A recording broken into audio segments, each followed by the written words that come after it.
Evangelho de Tiago. Natividade de Maria, mãe na carne de Jesus. Este livro, apesar de conhecido como Evangelho de Tiago ou Proto-Evangelho de Tiago, tem sua autoria desconhecida. Publicado em fins do século XVI, não se sabe exatamente ainda qual a época em que foi escrito, mas os maiores estudiosos dos livros apócrifos afirmam que é anterior aos 4 evangelhos canônicos, servindo, em muitos aspectos, como base para estes. O proto-evangelho de Tiago conta a vida de Maria, seu nascimento de Ana e Joaquim, considerados estéreis, de como foi sua educação no templo até a sua puberdade, como se deu a escolha de seu futuro esposo, José, velho, viúvo, e pai de 6 filhos, Judas, Josetos, Tiago, Simão, Lígia e Lídia. Continua, narrando a concepção e a virgindade, que se manteve após dar à luz o Salvador, numa caverna. Fala da estrela misteriosa e radiante, que guiou os magos até a caverna, e da nuvem de luz que pairou sobre o local, na hora em que o Senhor Jesus nascia. Narra, também, a participação da parteira que testemunhou a virgindade de Maria, após o nascimento do Senhor, e cita o testemunho de uma parteira que constatou a virgindade de Maria após dar à luz. Segundo narram as memórias das 12 tribos de Israel, havia um homem muito rico, de nome Joaquim, que fazia suas oferendas em quantidade dobrada, dizendo: o que sobra ofereço para todo o povoado, e o devido na expiação de meus pecados será para o Senhor a fim de ganhar-lhe as boas graças. Chegou a grande festa do Senhor, na qual os filhos de Israel devem oferecer seus donativos, e Rubem se pôs à frente de Joaquim dizendo-lhe: não te é lícito oferecer tuas dádivas, enquanto não tiveres gerado um rebento em Israel. Joaquim mortificou-se tanto que se dirigiu aos arquivos de Israel com intenção de consultar o censo genealógico, e verificar se, porventura, teria sido ele o único que não havia tido posteridade em seu povoado. E, examinando os pergaminhos, constatou que todos os justos haviam gerado descendentes. Lembrou-se, por exemplo, de como ao patriarca Abraão lhe deu o Senhor, em seus derradeiros anos de vida, a Isaque por filho. Joaquim ficou muito atormentado, e não procurou sua mulher, e se retirou para o deserto. Ali armou sua tenda, e jejuou por 40 dias, e 40 noites, dizendo a si mesmo: não sairei daqui, para minha casa, nem sequer para comer ou beber, até que não me visite o Senhor meu Deus, que minhas preces me sirvam de comida, e de bebida. E Ana, sua mulher, se lamentava, e gemia dolorosamente dizendo: chorarei minha viuvez, e minha esterilidade. Mas chegou a grande festa do Senhor, e lhe disse Judite, sua criada: até quando vais humilhar tua alma? Já é chegada a festa maior, e não te é lícito entristecer-te. Toma este lenço de cabeça que me foi dado pela dona da tecelagem, já que não posso cingir-me com ele por ser eu de condição servil, e levar ele o selo real. E disse Ana: afasta-te de mim, pois que não fiz tal coisa, e além do mais, o Senhor já me humilhou em demasia para que ouse, a não ser que algum malfeitor te haja dado, e tenhas vindo para fazer-me a mim também cúmplice do pecado. Replicou Judite: que motivo tenho eu para maldizer-te, se o Senhor já te amaldiçoou não te dando fruto em Israel? E Ana, ainda que profundamente triste, despiu suas vestes de luto, cingiu-se com o tocado, vestiu suas roupas de bodas, e desceu, na hora nona, ao jardim para passear. Ali viu um loureiro, assentou-se à sua sombra, e orou ao Senhor, dizendo: o Deus de nossos pais, ouve-me, e bendize-me da maneira que bendisseste o ventre de Sara, dando-lhe como filho Isaque. E, tendo elevado seus olhos aos céus, viu um ninho de passarinhos no loureiro, e novamente lamentou-se dizendo: ai de mim! por que nasci e em que hora fui concebida? Vim ao mundo para ser como terra maldita entre os filhos de Israel, estes me cumularam de injúrias, e me escorraçaram do templo de Deus. Ai de mim! A quem me assemelho eu? Não as aves do céu, pois que elas são fecundas em tua presença, Senhor. Ai de mim! A quem me pareço eu? Não as bestas da terra, pois que até estes animais irracionais são prolíficos ante teus olhos, Senhor. Ai de mim! A quem me posso comparar? Nem sequer estas águas, porque até elas são férteis diante de ti, Senhor. Ai de mim, a quem me igualo eu? Nem sequer esta terra, porque ela também é fecunda, dando seus frutos na ocasião própria, e te bendiz a ti, Senhor. E eis que se lhe apresentou um anjo de Deus, dizendo-lhe: Ana, Ana, o Senhor escutou teus rogos, conceberás, e darás à luz, e de tua prole se falará em todo o mundo. Ana respondeu: Viva o Senhor meu Deus, que, se chegar a ter algum fruto de bênção, seja menino ou menina, levá-lo-ei como oferenda ao Senhor, e estará a seu serviço todos os dias de sua vida. Então, vieram 2 mensageiros com este recado para ela: Joaquim, teu marido, está de volta com seus rebanhos, pois que um anjo de Deus desceu até ele, e lhe disse: Joaquim, Joaquim, o Senhor escutou teus rogos, volta, pois, que Ana, tua mulher, vai conceber em seu ventre. E, tendo saído Joaquim, mandou que seus pastores lhe trouxessem 10 ovelhas sem mancha, e estas, disse, serão para o Senhor, e 12 novilhas de leite, e estas, disse, serão para os sacerdotes, e para o sinédrio, e, finalmente, 100 cabritos para todo o povoado. E, ao chegar Joaquim com seus rebanhos, estava Ana à porta e, ao vê-lo chegar, pôs-se a correr, e atirou-se ao seu pescoço dizendo: Agora vejo que Deus me bendisse copiosamente, pois, sendo viúva, deixo de sê-lo e, sendo estéril, vou conceber em meu ventre. E Joaquim repousou naquele primeiro dia em sua casa.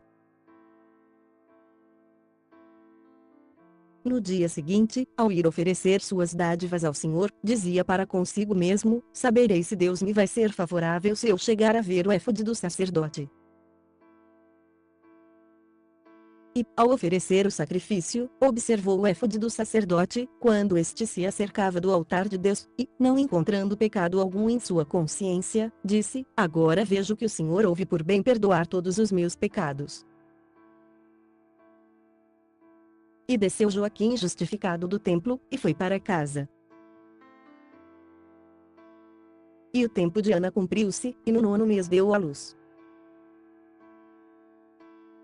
E perguntou à parteira: A quem dei à luz? E a parteira respondeu: Uma menina. Então Ana exclamou: Minha alma foi enaltecida. E reclinou a menina no berço.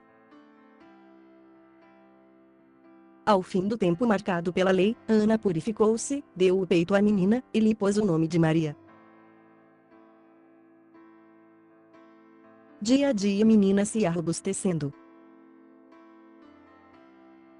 Ao chegar aos 6 meses, sua mãe deixou-a só no chão, para ver se sustentava de pé, e ela, depois de andar 7 passos, voltou ao regaço de sua mãe. Esta levantou-a, dizendo: Salve o Senhor! Não andarás mais por este solo, até que te leve ao templo do Senhor. E lhe fez um oratório em sua casa, e não consentiu que nenhuma coisa vulgar ou impura passasse por suas mãos. Chamou, além disso, umas donzelas hebreias, todas virgens, para que a entretivessem. Quando a menina completou 1 ano, Joaquim deu um grande banquete, para o qual convidou os sacerdotes, os escribas, o sinédrio, e todo o povo de Israel. E apresentou a menina aos sacerdotes, que abençoaram com estas palavras: Ó Deus de nossos pais, bendize esta menina, e dá-lhe um nome glorioso, e eterno por todas as gerações. Ao que todo o povo respondeu: Assim seja, assim seja. Amém. Apresentou-a também Joaquim aos príncipes, e aos sacerdotes, e estes a abençoaram assim: Ó Deus Altíssimo, põe teus olhos nesta menina, e outorga-lhe uma benção perfeita, dessas que excluem as ulteriores. Sua mãe levou ao oratório de sua casa, e deu-lhe peito. Compôs, então, um hino ao Senhor Deus, dizendo: Entoarei um cântico ao Senhor, meu Deus, porque me visitaste, afastaste de mim o opróbrio de meus inimigos, e me deste um fruto santo, que é único, e múltiplo a seus olhos.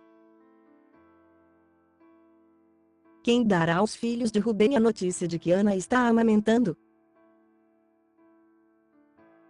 Ouvi, ouvi, ó 12 tribos de Israel, Ana está amamentando. E tendo deixado a menina para que repousasse na câmara onde havia o oratório, saiu, e pôs-se a servir os comensais. Estes, uma vez terminada a ceia, saíram regozijando-se, e louvando a Deus de Israel. Entretanto, os meses iam se passando para a menina. E, ao fazer ela 2 anos, disse Joaquim a Ana: Levemo-la ao templo do Senhor para cumprir a promessa que fizemos, para que o Senhor não a reclame, e nossa oferenda se torne inaceitável a seus olhos.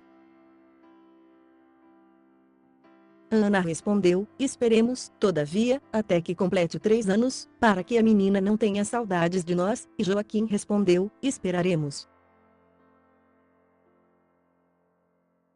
Ao chegar aos 3 anos, disse Joaquim: Chama as donzelas hebreias que não têm mancha, e que tomem, 2 a 2, uma candeia acesa, para que a acompanhem, para que a menina não olhe para trás, e seu coração seja cativado por alguma coisa fora do templo de Deus.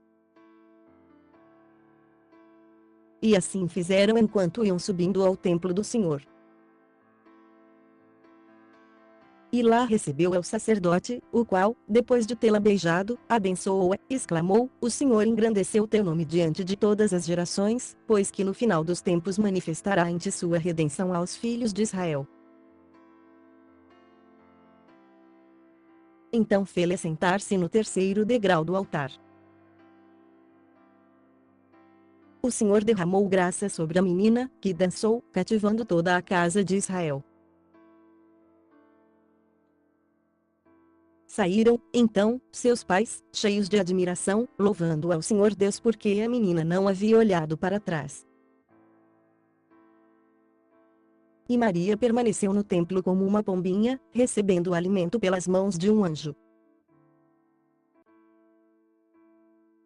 Mas, ao completar 12 anos, os sacerdotes reuniram-se para deliberar, dizendo: Eis que Maria cumpriu 12 anos no templo do Senhor. Que faremos para que ela não chegue a manchar ao santuário? E disseram ao sumo sacerdote: Tu que tens o altar a teu cargo, entra, e ora por ela, e o que o Senhor te disser, isso será o que haveremos de fazer.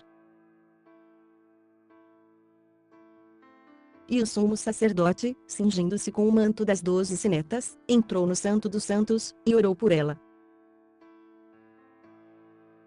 Mas eis que um anjo do Senhor apareceu, dizendo-lhe: Zacarias, Zacarias, sai, e reúne a todos os viúvos do povoado. Que cada um venha com um bastão, e daquele em que o Senhor fizer um sinal singular, deste será ela a esposa. Saíram os arautos por toda a região da Judéia e, ao soar a trombeta do Senhor, todos acudiram. José, deixando de lado sua acha, uniu-se a eles e, uma vez que se juntaram todos, tomaram cada qual seu bastão, e puseram-se a caminho à procura do sumo sacerdote. Este tomou todos os bastões, entrou no templo, e se pôs a orar. Terminadas as suas preces, tomou de novo bastões, e os entregou, mas em nenhum deles apareceu sinal algum. Porém, ao pegar José o último, eis que uma pomba saiu dele, e se pôs a voar sobre sua cabeça. Então o sacerdote disse: a ti coube a sorte de receber sob tua custódia a Virgem do Senhor. José replicou: tenho filhos, e sou velho, enquanto que ela é uma menina, não gostaria de ser objeto de zombarias por parte dos filhos do Israel. Então tornou o sacerdote: teme ao Senhor teu Deus, e tem presente o que fez ele com Datã, Abirom e Corê, de como abriu-se a terra, e foram sepultados por sua rebelião. E teme agora tu também, José, para que não aconteça o mesmo à tua casa. E ele, cheio de temor, recebeu-a sob sua proteção. Depois, disse-lhe: tomei-te do templo, deixo-te agora em minha casa, e vou continuar minhas construções. Logo voltarei. O Senhor te guardará. Os sacerdotes, então, reuniram-se, e concordaram em fazer um véu para o templo do Senhor. E o sacerdote disse: chama algumas donzelas sem mancha da tribo de Davi. Os ministros se foram, e, depois de terem procurado, encontraram 7 virgens. Então o sacerdote lembrou-se de Maria, aquela jovenzinha que, sendo de estirpe davídica, se conservava imaculada aos olhos de Deus, e os emissários a foram buscar. Depois de as terem introduzido no templo, disse o sacerdote: vejamos qual há de bordar o ouro, o amianto, o linho, a seda, o zircão, o escarlate, e a verdadeira púrpura, e o escarlate, e a verdadeira púrpura couberam a Maria que, tomando-as, se foi para casa. Naquela época, Zacarias ficou mudo, sendo substituído por Samuel até quando pôde falar novamente. Maria tomou em suas mãos o escarlate, e se pôs a tecê-lo. Certo dia pegou Maria um cântaro, e foi enchê-lo de água. Mas eis que ouviu uma voz que lhe dizia: Deus te salve, cheia de graça, o Senhor está contigo, bendita és entre as mulheres. E ela olhou à sua volta, à direita, à esquerda, para ver de onde vinha aquela voz. E, tremendo, voltou para casa, deixou a ânfora, pegou a púrpura, sentou-se no divã, e se pôs a tecê-la. Mas logo um anjo do Senhor apresentou-se diante dela dizendo: não temas, Maria, pois alcançaste graça ante o Senhor Onipotente, e vais conceber por sua palavra. Mas ela, ao ouvi-lo, ficou perplexa, e disse consigo mesma: deverei eu conceber por virtude de Deus vivo, e haverei de dar à luz como as demais mulheres? Ao que lhe respondeu o anjo: não será assim, Maria, pois que a virtude do Senhor te cobrirá com sua sombra, depois, o fruto santo que deverá nascer de ti será chamado Filho do Altíssimo. Chamar-lhe-ás Jesus, pois ele salvará seu povo de suas iniquidades. Então, disse Maria: eis aqui a escrava do Senhor em sua presença, que isto aconteça-me conforme sua palavra. E, concluído seu trabalho com a púrpura e o escarlate, levou-o ao sacerdote. Este abençoou dizendo: Maria, o Senhor enalteceu teu nome, e serás bendita entre todas as gerações da terra. Cheia de alegria, Maria foi à casa de sua parenta Isabel. Chamou-a da porta, e ao ouvi-la Isabel largou o escarlate, correu para a porta, abriu-a e, ao ver Maria, louvou-a dizendo: que fiz eu para que a mãe do meu Senhor venha à minha casa? Pois saiba que o fruto que carrego em meu ventre se pôs a pular dentro de mim, como que para bendizer-te. Mas Maria se havia esquecido dos mistérios que o anjo Gabriel comunicara, e elevou os olhos aos céus, e disse: Quem sou eu, Senhor, para que todas as gerações me bendigam? E passou 3 meses em casa de Isabel. E dia a dia seu ventre aumentava e, cheia de temor, pôs-se a caminho de casa, e escondia-se dos filhos de Israel. Quando sucederam essas coisas, ela contava 16 anos. Ao chegar Maria ao 6º mês de gravidez, voltou José de suas construções e, ao entrar em casa, deu-se conta de que ela estava grávida.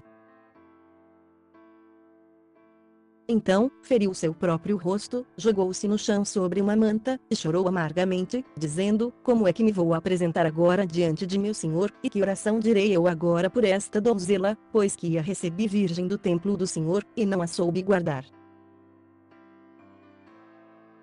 Será que a história de Adão se repetiu comigo? Assim como no instante em que ele estava glorificando a Deus veio a serpente, ao encontrar Eva sozinha, a enganou, o mesmo me aconteceu. E, levantando-se, José chamou Maria, e lhe disse: Predileta, como eras de Deus, como foste capaz de fazer isso? Acaso te esqueceste do Senhor teu Deus? Como pudeste vilipendiar tua alma, tu que te criaste no Santo dos Santos, e recebeste alimento das mãos de um anjo? E ela chorou amargamente dizendo: Sou pura, e não conheço varão algum. De onde, pois, provém, replicou José, o que carregas no seio? Ao que Maria respondeu: Pelo Senhor, meu Deus, eu juro que não sei como aconteceu.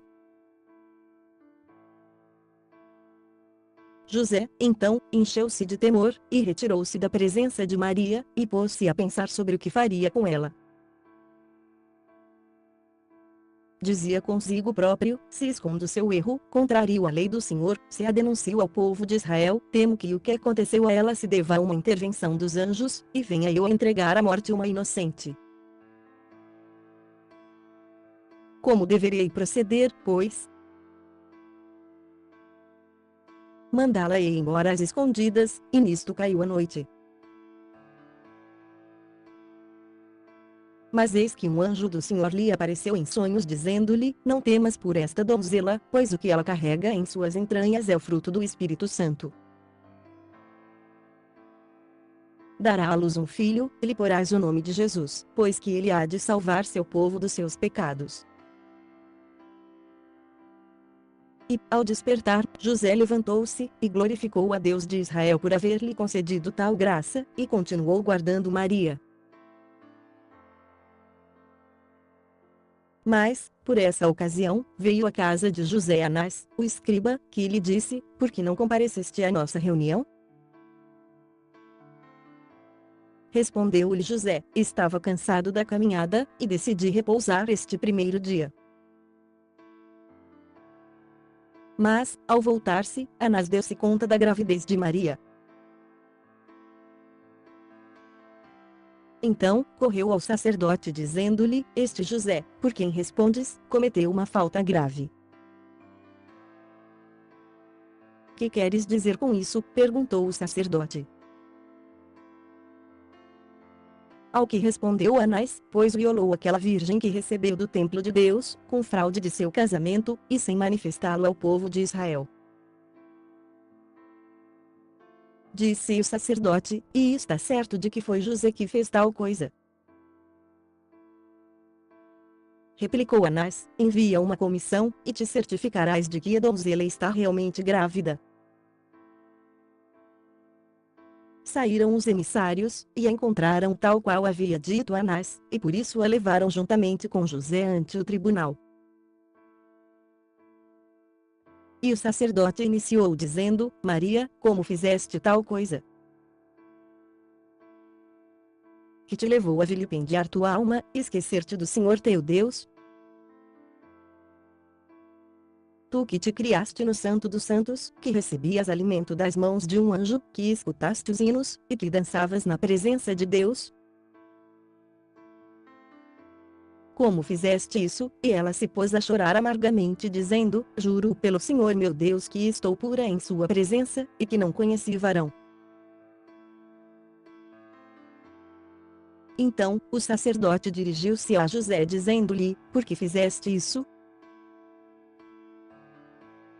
Replicou José: Juro pelo Senhor meu Deus, que me encontro puro com relação a ela. Acrescentou o sacerdote: Não jures em falso, dize a verdade. Usaste fraudulentamente o matrimônio, e não o deste a conhecer ao povo de Israel, e não abaixaste tua cabeça sob a mão poderosa de Deus, porque em sua descendência havia sido bendita. José guardou o silêncio.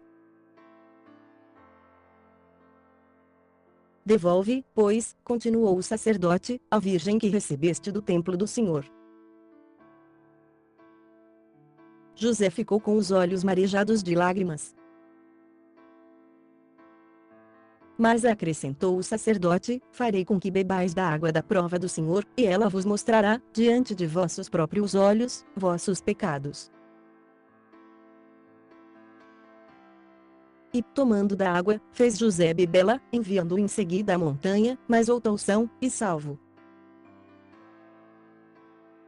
Fez o mesmo com Maria, também enviando-a à montanha, mas ela voltou sã e salva. E toda a cidade encheu-se de admiração ao ver que não havia pecado neles. E replicou o sacerdote: Posto que o Senhor não declarou o vosso pecado, tampouco irei condenar-vos. Então despediu-os. E, tomando Maria, José voltou para casa cheio de alegria, e louvando a Deus de Israel. E veio uma ordem do imperador Augusto para que se fizesse o censo de todos os habitantes de Belém da Judéia.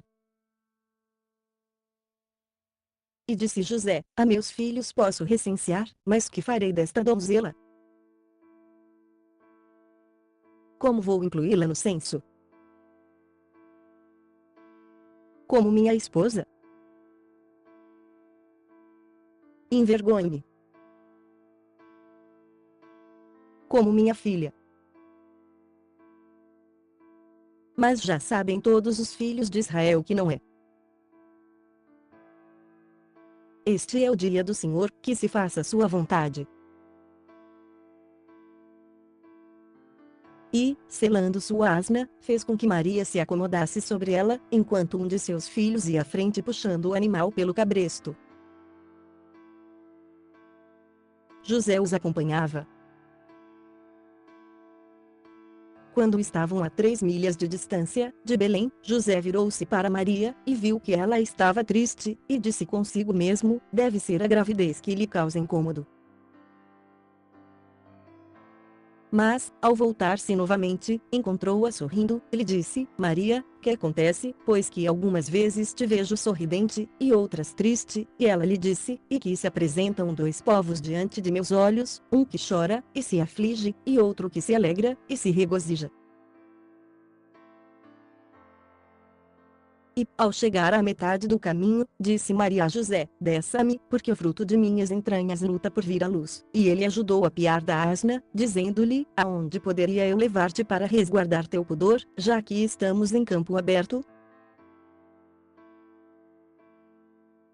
E, encontrando uma caverna, levou-a para dentro e, havendo deixado os seus filhos com ela, foi buscar uma parteira hebreia na região de Belém.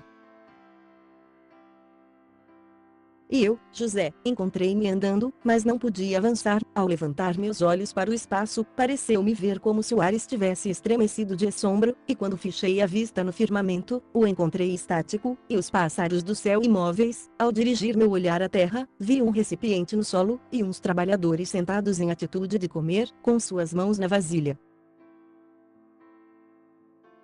Mas os que pareciam comer, na realidade não mastigavam, e os que estavam em atitude de pegar a comida, tampouco a tiravam do prato, e, finalmente, os que pareciam levar os manjares à boca, não o faziam, ao contrário, tinham seus rostos voltados para cima. Também havia umas ovelhas que estavam sendo tangidas, mas não davam um passo, ao contrário, estavam paradas, e o pastor levantou sua destra para bater-lhes, com o cajado, mas parou sua mão no ar. E, ao dirigir meu olhar à corrente do rio, vi como uns cabritinhos punham nela seus focinhos, mas não bebiam. Em uma palavra, todas as coisas estavam afastadas, por uns instantes, de seu curso normal. E então uma mulher que descia da montanha me disse: "Aonde vais?"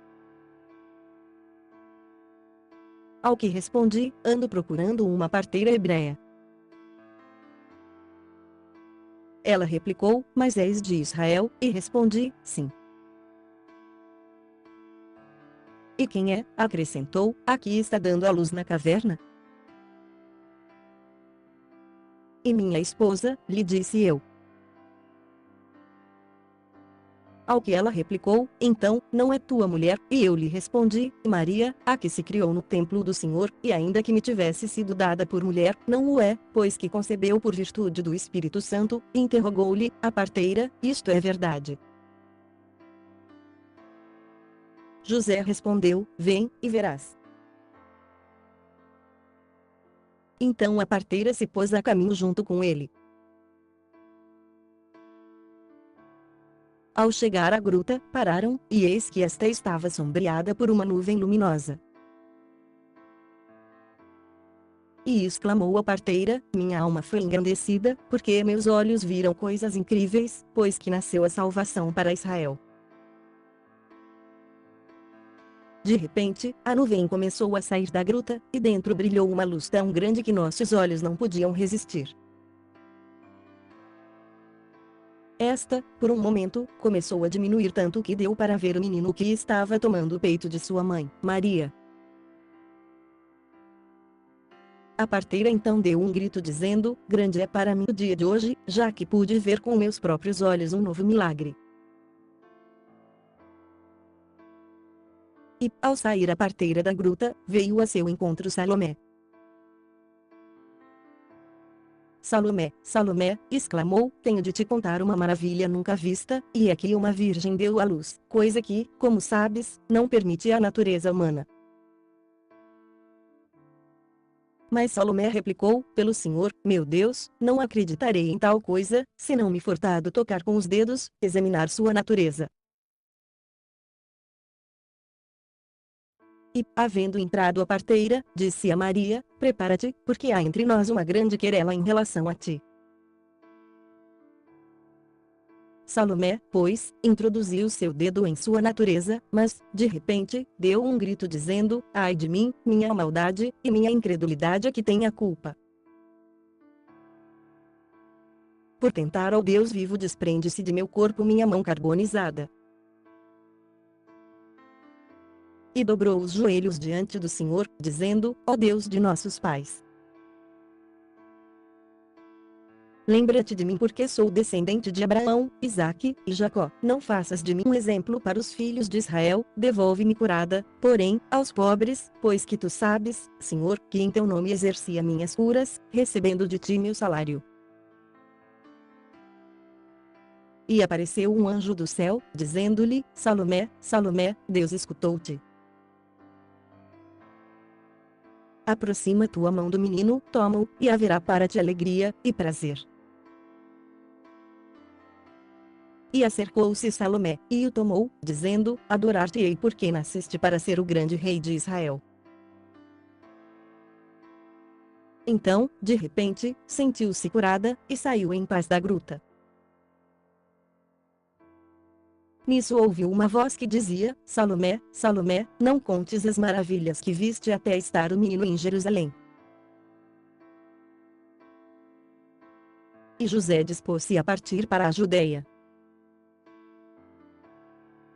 Por essa ocasião sobreveio um grande tumulto em Belém, pois vieram os magos dizendo: Aonde está o recém-nascido rei dos judeus? Pois vimos sua estrela no Oriente, e viemos para adorá-lo. Herodes, ao ouvir isto, perturbou-se, enviou seus emissários aos magos, e convocou os príncipes, e os sacerdotes fazendo-lhes esta pergunta: que está escrito em relação ao Messias? Aonde ele vai nascer? E eles responderam: em Belém da Judeia, segundo rezam as Escrituras. Com isto, despachou-os, e interrogou os magos com estas palavras: qual o sinal que vistes em relação ao nascimento desse rei? Responderam-lhe os magos: vimos um astro muito grande que brilhava entre as demais estrelas, e as eclipsava, fazendo-as desaparecer. Nisto soubemos que a Israel havia nascido um rei, e viemos com a intenção de adorá-lo. Então replicou Herodes: ide, e buscai-o para que também possa eu ir adorá-lo. Naquele instante aquela estrela, que haviam visto no Oriente, voltou novamente a guiá-los até que chegaram à caverna, e pousou sobre a entrada dela. Vieram, então, os magos a ter com o menino, e sua mãe, Maria, e tiraram oferendas de seus cofres, ouro, incenso, e mirra.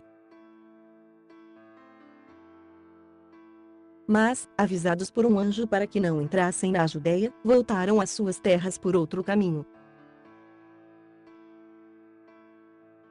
Ao dar-se conta Herodes de que havia sido enganado pelos magos, encolerizou-se, e enviou seus sicários, dando-lhes a missão de assassinar a todos os meninos de menos de 2 anos. E quando chegou até Maria a notícia da matança das crianças, encheu-se de temor e, envolvendo seu filho em fraldas, colocou-o numa manjedoura. E quando Isabel inteirou-se de que também buscavam a seu filho João, pegou-o, e levou-o a uma montanha, e pôs-se a ver onde o haveria de esconder, mas não havia um lugar bom para isso. E, entre soluços, exclamou em voz alta: "Ó montanha de Deus, recebe em teu seio a mãe com seu filho", pois que não podia subir mais alto. E nesse instante abriu a montanha suas entranhas para recebê-los. Acompanhou-os uma grande luz, pois estava com eles um anjo de Deus para guardá-los. Mas Herodes prosseguia na busca de João, e enviou seus emissários a Zacarias para que lhe dissessem: "Aonde escondeste teu filho?" Mas ele respondeu desta maneira: "Eu me ocupo do serviço de Deus, e me encontro sempre no templo. Não sei onde está meu filho." Os emissários informaram a Herodes tudo o que se passara, e ele encolerizou-se muito, dizendo consigo mesmo: "Deve ser seu filho que vai reinar em Israel." E enviou um outro recado dizendo-lhe: "Diga-nos a verdade sobre onde está teu filho, porque do contrário bem sabes que teu sangue está sob minhas mãos." Mas Zacarias respondeu: "Serei mártir do Senhor te atreveres a derramar meu sangue, porque minha alma será recolhida pelo Senhor ao ser cegada a uma vida inocente no vestíbulo do santuário." E ao romper da aurora foi assassinado Zacarias, sem que os filhos de Israel se dessem conta desse crime. E os sacerdotes se reuniram à hora da saudação, mas Zacarias não saiu a seu encontro, como de costume, para abençoá-los. E se puseram a esperá-lo para o saudar na oração, e para glorificar o Altíssimo. Ante sua demora, começaram a ter medo, e, tomando ânimo, um deles entrou, e viu ao lado do altar sangue coagulado, e ouviu uma voz que dizia: "Zacarias foi morto, e não se limpará o seu sangue até que chegue o vingador." E, ao ouvir a voz, encheu-se de temor, e saiu para informar os sacerdotes. Estes, tomando coragem, entraram, e testemunharam o ocorrido. Então, os frisos do templo rangeram, e eles rasgaram suas vestes de alto a baixo. Mas não encontraram seu corpo, somente uma poça de sangue coagulado, e, cheios de temor, saíram para informar a todo o povo que Zacarias havia sido assassinado. E correu a notícia em todas as tribos de Israel, que o choraram, e guardaram luto por 3 dias, e 3 noites. E, concluído esse tempo, reuniram-se os sacerdotes para deliberar sobre quem iriam pôr em seu lugar. Recaiu a sorte sobre Simeão, pois, pelo Espírito Santo, havia sido assegurado de que não veria morte até que lhe fosse dado contemplar o Messias encarnado. E eu, Tiago, que escrevi esta história, ao levantar-se um grande tumulto em Jerusalém por ocasião da morte de Herodes, retirei-me ao deserto até que cessasse o motim, glorificando ao Senhor meu Deus, que me concedeu a graça e a sabedoria necessárias para compor esta narração. Que a graça esteja com todos aqueles que temem a nosso Senhor Jesus Cristo, para quem deve ser a glória por todos os séculos dos séculos. Amém.